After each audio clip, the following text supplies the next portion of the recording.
శ్రీ గణేశాయ నమః, శివాయ గురవే నమః. మనం ప్రస్తుతం ఈ వీడియోలో కాశీలో మరణించే శవాలను తీసుకెళ్తున్నప్పుడు రామ్ నామ్ సత్య హై అనేసి అంటుంటారు.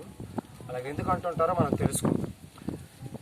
ఇది ఇంతకుముందు వీడియోలో మనం తులసీదాస్ గారు గురించి చెప్పుకున్నాం. ఆయన తన భార్య యొక్క మాటలు విని జ్ఞానాన్ని వైరాగ్యాన్ని పొంది, అంటే సహజంగానే జ్ఞానవంతుడు గుణవంతుడు, భార్య మాటలతో వైరాగ్యాన్ని కూడా పొంది ఆయన వెంటనే కాశీకి వచ్చి తపస్సు చేశారని చెప్పుకున్నాను కదా.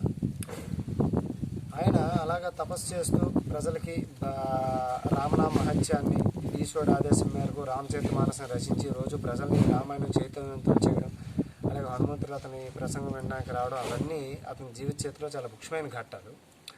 అదే సందర్భంలో ఒకసారి కాశీలోనే ఒక అమ్మాయికి, ఒక యువతికి పెళ్ళయింది. చాలా అందమైన అమ్మాయి, గుణవంతుడు. కానీ దురదృష్టవశాత్తు పెళ్ళైన కొన్ని రోజులకే భర్త మరణించాడు. సో ఆ మరణించిన ఆ భర్త మీద పడి ఆవిడ గుండెలు అవిసేలా చాలా బాధాకరంగా రోధిస్తుంటే తీసుకువెళ్తూ ఆ అమ్మాయి దారిలో తులసీదాస్ గారు ఆ ఆశ్రమం, ఇప్పటికీ తులసీదాస్ గారి ఆశ్రమం తులసి ఘాట్ దగ్గర కాశీలో ఉంటుంది, వెళ్ళి చూడండి. అందులో ఆయన ఉపయోగించిన పడవ కూడా ఉంటుంది. ఆ పడవలోనే ఆయన, ఎందుకంటే కాశీలో మల విసర్జన, మూత్ర విసర్జన చేసేవారు కదా, ఆ పడవ ఉపయోగించి అవతల గంగా నది అవతల దాటేవారు. ఆ పడవ అవశేషాలు కూడా ఉంటాయి. మన కథలోకి వస్తే తులసీదాస్ గారు తపస్సు చేసుకుంటున్నారు. ఆయన పాదాలను నమస్కరించింది ఆయన దేవుని సుమంగళి భావాన్ని దీవించడం జరిగింది. ప్రజలందరూ నవ్వారు. ఎందుకు మీరు నవ్వుతున్నారు అని తులసీదాస్ గారు ప్రశ్నించగా, స్వామి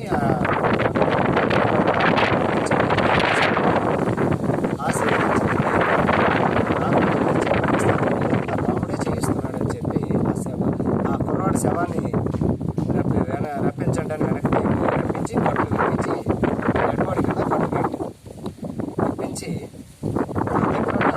కాశీ గంగా జలాన్ని అతని మీద పోసి శివులో రామనామాన్ని చెప్పడం జరిగింది. వెంటనే అబ్బాయి లేచి కూర్చున్నాడు.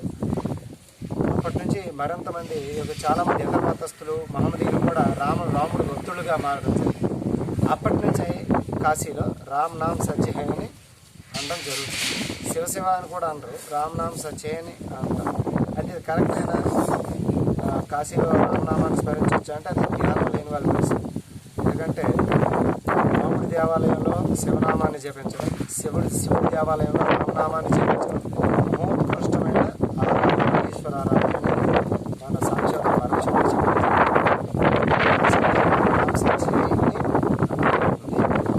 నిరంతరం ఏదో ఒక భగవన్నామాన్ని, గణపత, శివుడా, సూర్యుడ, అమ్మవార, విష్ణువ, సుబ్రహ్మణ్య స్వామి ఎవరైనా ఉంటే ఒక నామాన్ని పట్టుకొని నువ్వు అన్ని దైవ రూపాన్ని అదే నామంతో ఆరాధిస్తే నువ్వు ఉన్నతమైన ఉత్తమమైన స్థితికి చేరుతావు. నీకు ఈశ్వరుడు యొక్క